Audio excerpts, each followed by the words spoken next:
Yeah, so like I said, obviously our big topic this week was a attempted assassination of GOP congressman in Alexandria, Virginia, at a baseball practice in preparation for last night's bipartisan congressional game between the Democrats and the Republicans that has been played yearly for charity since 1909. That's pretty cool. Yep. On Tuesday morning during the practice for the Republicans on the field, a man approached a congressman in the parking lot and asked if, quote, "this is the Republican or Democrat practice," to which the congressman replied, "the Republicans," and the man turned and walked toward the field. The man then opened fire with a rifle and pistol, shooting the House Majority Whip Steve Scalise in the hip, who is still in critical condition but getting better. He also hit a staffer in the ankle and a Capitol Police officer in the chest, with a total of 5 being injured before the Capitol Police took the shooter, now identified as 66-year-old James T. Hodgkinson. Yeah. A man with a very violent past, including beating his foster daughter, who eventually committed suicide in 1996 by pouring gasoline on herself and setting herself on fire to get away from him, and was found to be abusing his next foster daughter in 2002, and was arrested in 2006 for domestic battery. Now, before we get into my message of hope and what we can take away from this situation, I do want to talk about some of the bad things in this, and I am going to go after the left a little bit on why this happened, I believe, okay? But let's talk about those bad things, and then we'll get to my message of hope. I said that the details immediately started to trickle out in regards to the shooter, including that he was actively posting about politics on his social media. He was a volunteer for the Bernie Sanders campaign, and his favorite shows included Rachel Maddow. On Facebook, he was a member of groups including Terminate the Republican Party, The Road to Hell is Paved with Republicans, and Donald Trump is Not My President. Now, I'm going to go over a lot of examples here, so buckle up, because Nancy Pelosi just was asked first of all, some of the Democrats, including at the game, came out really in support of unity. You know? Yep, I actually heard quotes from Democrats and Republicans saying, this has to be a wake-up call to get rid of the vitriol that we have, as far as like, hey, it's okay to disagree. Part of my message of hope. Yep, sorry. No, it's okay. But Pelosi was one of them that said it. Yeah. Steny Hoyer was another one. Bernie Sanders had something to say, although we are going to point out previous things that he said that kind of contradict this exact statement. But yeah, there was a good show of unity, and a lot of people were angry right off the bat. Like I spent Wednesday just really angry at what's been going on, because I noticed things, and that's exactly what I want to talk about, is some of the examples on why something like this actually ended up happening. This comes on the heels of multiple events done and spoken by the left since President Trump took office, including, get ready, for more than 8 years, every time there's a violent incident, the media immediately jumping to the conclusion that this must be a Tea Party member, when none of those have ever, and I underscore that because you can look for them, have ever panned out. Most notably, the Gabby Giffords attempted assassination that turned out to be a mentally ill Democrat. Multiple fabricated Trump supporter attacks on liberals that turned out to be completely false to spread a false narrative of the tone of the Republican Party. Incidents that were socially spread virally and yet left without an update that it was actually a fabrication. Sometimes a lot can be said by not saying anything at all in those situations. Also, publicly shaming Vice President Pence at the performance of Hamilton in New York City, for his views on things. You had Madonna at the Women's Day rally saying that she has fantasized about blowing up the White House. Just recently, within the last couple of weeks, Kathy Griffin's beheading photo shoot stunt. You also, around that same time, had this punk rock concert taking the naked Trump statue and beating it to hell with a baseball bat. Did you hear about the Public Theater in New York? Oh, yeah. So the Public Theater in New York Central Park from May 23rd of this year to June 18th, so it's still going on, has a rendition of Julius Caesar in modern times being portrayed as Donald Trump, a Donald Trump lookalike, and assassinated, being passed off as now art. This is performance art. The one thing that I will say that I saw recently was that this same group, when Obama was president, had Obama depicted as Caesar. So it did they? Yes. Yep. And I saw pictures. Well, there you go. Maybe I stand a little corrected, but I still have a long list pictures. I saw pictures and everything. And I would completely disagree with that. Yeah. So that is such a bad thing to do. Yeah. It's so but hey, they did do that. So I don't know what that means. Yeah, because both are wrong, but they are both. At least they're consistent. Yes. Yeah. Well, not only that, what's disgusting to me is the standing ovation that was given right after the assassination of Trump in this one by the crowd of New Yorkers. Yeah. I'm sure a lot of New Yorkers weren't too thrilled when it was Obama. Oh yeah, no. That's surprising. Yeah. I wonder if there's a video of that. Yeah. I saw at least I saw a still photo, but I'm sure there was video too. That's disgusting. It is. Yep. Yeah. You also have speakers at colleges like Milo Yiannopoulos, Ben Shapiro, Ann Coulter, Steven Crowder, and Dave Rubin, who, and I said speakers, I didn't say right-wing speakers, because Dave Rubin is not a right-wing person, being protested, shouted off stage, or completely canceled because of violent riots outside. So where exactly is the free speech in this community? You also have people in the media constantly covering only the negative stories on Trump, or those like Whoopi Goldberg, who refer to him as the resident of the White House, not the president. Democrat politicians fear-mongering that his presidency and those in Congress will destroy life as we know it, and sometimes literally ending life on the planet with things like the Paris Accord. Even Bernie Sanders, who the shooter volunteered for, responded to this most recent event with, "I have just been informed that the alleged shooter at the Republican baseball practice this morning is someone who apparently volunteered on my presidential campaign. I am sickened by this despicable act, and let me be as clear as I can be. Violence of any kind is unacceptable in our society, and I condemn this action in the strongest possible terms." But that is a far cry from how he politicized and fundraised after the Gabby Giffords shooting in 2011 by blaming right-wingers and Sarah Palin for the shooting before it became public that he was a Democrat that actually shot.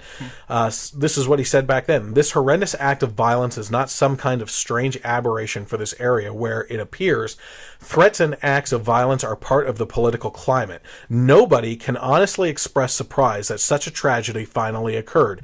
In light of all this violence, both actual and threatened, is Arizona a state in which people who are not Republicans are able to participate freely and fully in the democratic process? Have right-wing reactionaries, through threats and acts of violence, intimidated people with different points of view from expressing their political positions?" So that's Bernie Sanders right there, politicizing and actually used that to fundraise for the Democratic Party, or even himself. I'm not sure. If since the Gabby Giffords,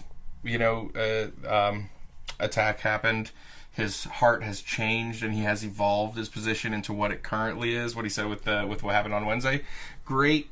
But I think it's far more likely he's just being a hypocrite. Yeah, absolutely. Well, let's keep on going. Hollywood influencers like Joss Whedon, Chris Evans, Scarlett Johansson, Mark Ruffalo, Josh Gad, Matt Damon, and everyone else, and Susan Sarandon and everything else. Even the creator of HBO's show The Wire, just the day before the shooting, had tweeted, "If Donald Trump fires Robert Mueller and is allowed to do so, pick up a GD brick. That's all that's left to you." And any other celebrity that has used their spotlight to say absolutely disgustingly hateful things about the right in general. How about liberals on social media for years have been calling for love and tolerance? The ones that even today are saying we need to defeat terrorism with love, but suddenly believe very strongly in the word hate in regards to President Trump, and praise things like this Julius Caesar performance that earned that standing ovation. Even responses after this incident tell a story of the hateful dark hearts here in America. Marcos Melissas, founder of the Daily Kos, or the Daily Cuckoos, I think is what they call them, tweeted, "Republicans are getting what they want. Malcolm Harris, who writes for the Washington Post, the New Republic, Salon, and the New Inquiry, tweeted multiple vile tweets like hearing quote David Duke without the baggage, end quote. Steve Scalise is stable, but a lot of Americans die from hospital error, so keep crossing your fingers. And he also said if the shooter has a serious health condition, then is taking pot shots at the GOP House leadership considered self-defense? As well as nope, nope, nope. You can't use respect for human life to defend GOP House leadership. That's just bad math. Now, he also had users like @It'sRealH tweeting, it's a shame more Republicans weren't shot. @XSAD Cassie said, no, I don't feel bad Republicans were shot at. Don't at me. I don't feel bad for people that I think should die. So these are the types of reactions that are going on after the shooting. Mm-hmm. So is it any wonder that with the tone of the rhetoric in America today, you can influence the mind of a deranged individual to believe that the world is ending because of these political characters? Even Jake Tapper seems to agree with me. So let's play a clip from Jake Tapper's interview with a Democratic congressman in regards to the political tone as I'm directly talking about. The shooter's Facebook feed was full of a lot of anti-Republican rhetoric, anti-Trump rhetoric, much of it reposted. He wrote, Trump is a traitor. Trump has destroyed our democracy. It's time to destroy Trump and company. Also, Trump is guilty and should go to prison for treason. To be frank, it's the kind of thing you might see on poster boards at a resistance rally. Do you worry that the left has gone too far in its rhetoric? Well, I worry that anyone would think that the way to express themselves would be through violence. And, the beauty of this country is, our protections of speech. And, sometimes we see from time to time on both sides, it turns into violence, and it should be roundly condemned, whoever the person is, whether they're a Republican, a Democrat, or an independent. It never should be tolerated to move your actions from a belief to violence. But I guess the question is, if people are using rhetoric like this president is a traitor and the Republicans are treasonous and they're destroying the country and they're going to kill our people through health care and all this stuff, that might give the unhinged among you to an excuse or a target, as it were. Yeah, and I certainly hope that no one would, be out there trying to incite violence. And I think what we can do tomorrow is, show the country we're coming together. I was 20 years old as an intern when September 11th happened. I remember being sent home and then watching Congress stand on the steps and, hold arms and sing God Bless America. And, that's a moment I'll never forget. Today, we went to the Capitol Visitor Center and prayed together, hand in hand. And, I think there's more gestures like that we could do to, just calm the tone. So that was Congressman Swalwell. Now, Jake Tapper, to his credit, and it is CNN, not only asked the question about the tone of the rhetoric, but when he wasn't answered directly, asked it in a different way and tried to dig a little bit deeper. Swalwell, on his part, while what he's saying is true, was discussing, I hope people don't take to using violent means of expressing themselves. Saying nothing and responding nothing to the tone of the rhetoric of the left, right? Yeah. You want to say something about that, it seems? Well, it's just, I don't understand how they don't see the damage that they can cause, or the influence that they have, especially the famous, celebrities and things like that. I definitely do think that, there are mentally unstable people on both sides, or on every side of every issue. Mm-hmm. And when you have a platform like that and you encourage violence, even if it's joking or even if it's not literal, you are planting these seeds into these people's minds of something that's acceptable to do. Absolutely. So you kind of segue into exactly what I was going to say, which is this a symptom of only the left? Of course not. Obama dealt with pushback as well, but things have only escalated to uncontrollable levels. But I will say that the divide really became noticeable when President Obama set the public against our police officers and set that national tension that led to multiple police assassinations, including 5 by one shooter down in Dallas, Texas. All day on Wednesday, I listened to the news on the shooting, and I was angry. I was bitter, emotional, confused, and saddened by what was going on. It was obvious to everyone that the tone of the rhetoric on the left led to this leftist to try to massacre 10% of the congressional GOP in one horrific event, if not for the presence of good guys with guns, the Capitol Police, who eventually took them down. These are all types of things many of us have been feeling all week, but anger and bitterness are both the easiest and ugliest emotions that we can fall victim to, often letting them dictate how we react and treat each other in times such as these. You know, these are bad times. That's all there is to say about it. This is why I saw hope in light of this attempted assassination on Wednesday, with the left faced with an obvious example that hatred has led to people on the left attempting these things, seeing people like Pelosi, Sanders, and other Democrats reach across the aisle in a show of unity. What I see is an opportunity for there to be a national discussion about the tone of rhetoric on both sides than what they use daily in their rhetoric. I mentioned the left's tone earlier because of the news of the week, and that directly relates to that, but the right is also guilty of saying hateful things as well. Maybe this is the time to change the direction of souls here in America and how we treat each other. It's a very tall order, and the odds of failure are against us, but isn't it worth the risk? Isn't it worth the shot to take to try and do something about this? Great example, and I've brought this up before too, is I was a very divisive character in my writing when I was writing politically about things, and would get into heated arguments that would always lead to mudslinging back and forth, right? Yeah. And my wife said to me, thanks to her, she said to me one day, "That's not you," and not only that, you're lowering yourself to their level.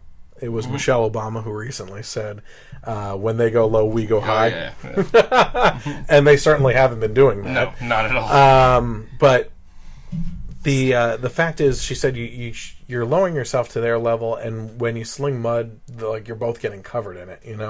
If you just stick to the facts, if you stick to policy debate, even as they're throwing mud at you and attacking your personal character and everything else, if you just stick to those things, they are hanging themselves. They are making themselves look bad with what they are saying. If you just continue to go down that line and not look off to the side and start engaging in those side discussions on personal character and what's in a person's heart that you don't know,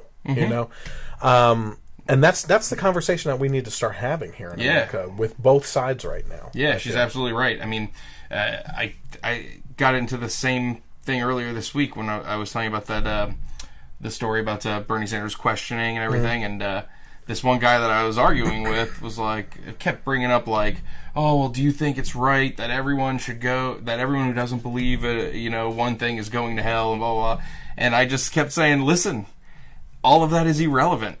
Yeah, and not only that, all religions have that point of view. Yeah, absolutely. If you don't if every religion basically says, if you don't believe in our religion, you are condemned. Yeah. That, in different words, but that is exactly what every religion says. Yeah. So, but I just kept kind of hammering a point. It was listen, that's irrelevant.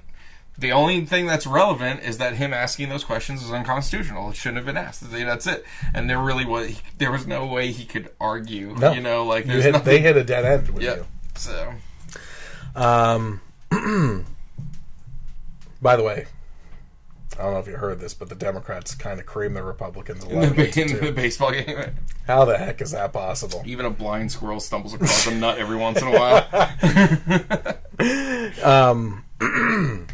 Apparently they've been on a streak for the past decade. I think last year they lost, but the Democrats are usually winning. Really? Which I honestly find surprising from a group of participation trophy type people. Yeah, you know what I mean? Yeah. I figured they would just be oh, great game. Yeah, we don't care. Here's some popcorn. Maybe it's the fact that you got a lot of older congressmen probably on the Republican side and younger that's people the assumption, though. But you have Ben Sasse, you have Ted Cruz, Mike Lee, and all these other guys and everything.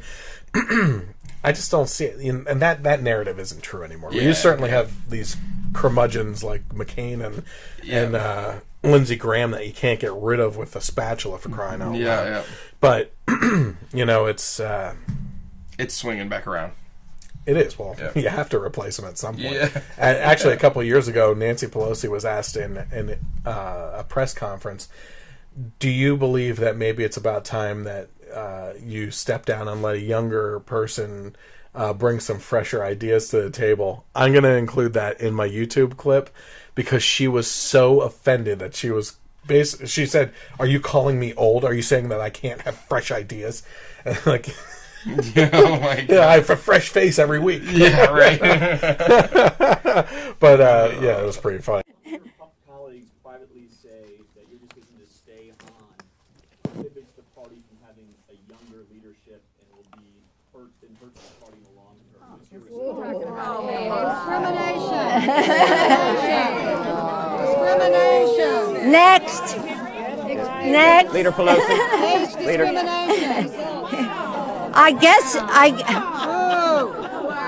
Oh, you've always asked that question except to Mitch McConnell. Mr.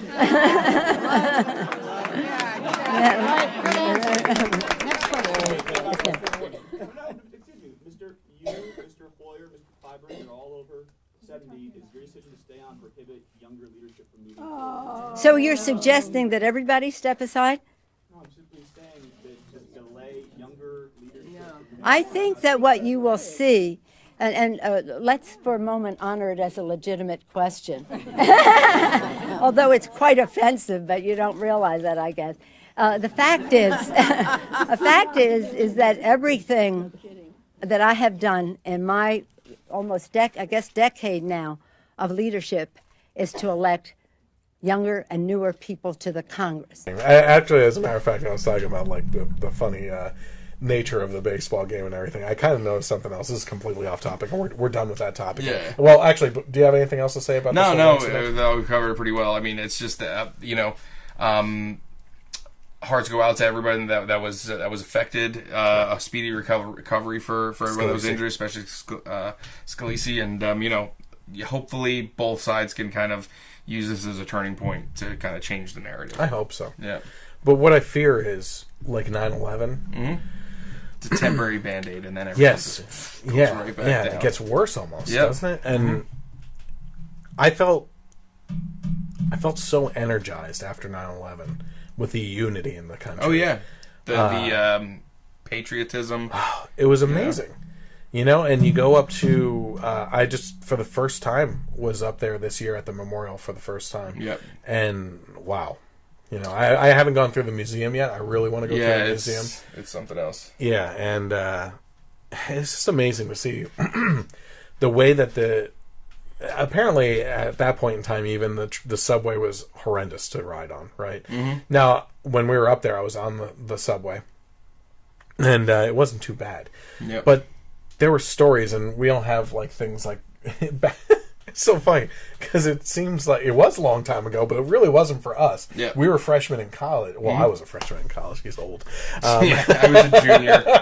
But I mean, at that time, there was the video that comes out of that is from people's camcorders. Oh yeah, because we didn't have smartphones. Nope. We had flip phones. First iPhone was 2007. Yeah, absolutely. It's crazy. So you think about that, but there were all these stories of like people breaking out in "God Bless America" on the subway all together. Mm-hmm. People talking with each other and holding hands and everything. It's just like amazing that tragedy can bring people together. It's our hearts that break us apart again. Yeah. Even at the time, the Patriots winning the Super Bowl, they weren't a dynasty at that point. That was their first one, so nobody hated them. My wife's a Patriots fan. Shut up. Yeah, my dad is too. But just thinking about that Super Bowl right after 9/11, that was emotional. And even that was Tom Brady's first playing too, right? Yeah, and year. They came out as they were the first team to come out as a team instead of get introduced individually and with the flag. And I was like, man, and even. I'm a Red Sox fan. I hate the Yankees with everything in me, but I think they won the World Series that year. It was like, it's like, oh, New York, it's like everything kind of just like, and then it just goes back. And I do feel like it's going to be a very hard road to kind of to hope for unity, because even the day of and Thursday, if you watch like Rachel Maddow's show or MSNBC, they're not even talking about it. It's a ticker, and they're talking about Russia. It's now, like, I may be wrong, but I think Rachel Maddow said something about her tone yeah. being something that needs to be addressed. Oh, she said it? I think she said it, which is a miracle in and of itself. Fingers crossed. Yeah. Well, it didn't, because what I heard was she addressed it at the beginning, and someone was like, "Oh, really beautiful words" and everything. But the rest of the show was all just back to normal. And again, like, I would think that would be the main story. I mean, you have someone that's trying to assassinate a ton of the leadership of one of the parties for political reasons. That's something that's on the news for days. Yeah. And it was just on the ticker on their channels. It's like, oh man, here we go. That's pretty sad. Yeah.